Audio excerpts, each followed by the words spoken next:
ភ្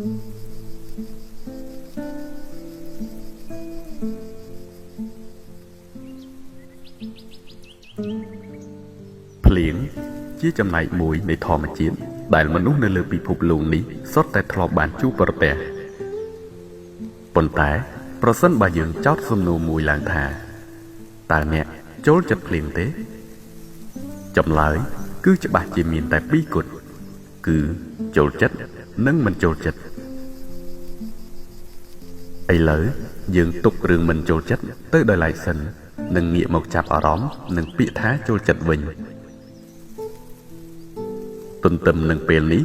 យើងនឹងធ្វើការចាប់ផ្ដើមចោទសួរទៅទៀតថាតើមនុស្សដែលចូលចិត្តភ្លៀងគឺសុទ្ធតែចូលចិត្តក្នុងស្ថានភាពឬកាលៈទេសៈក្នុងអំឡុងពេលភ្លៀងតែមួយមែនទេចម្លើយគឺច្បាស់និងមានជាច្រើនបន្តទៀត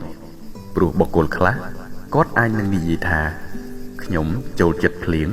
ប៉ុន្តែគឺចូលចិត្តតែពេលដែលមេឃកំពុងតែនឹងរកភ្លៀងមកតែប៉ុណ្ណោះព្រោះពេលនោះជាពេលដែលមានខ្យល់បក់មកលំហើយត្រជាក់ស្រួលមិនក្តៅស្អុះស្អាប់ហើយក៏អាចឆ្លៀតឱកាសដើម្បីនឹងបានទៅបង្ហោះខ្លែងបង្វិលកង្ហាឬក៏ធ្វើអ្វីផ្សេងៗពីនេះខណៈមេឃពុំទាន់ធ្លាក់ទឹកមក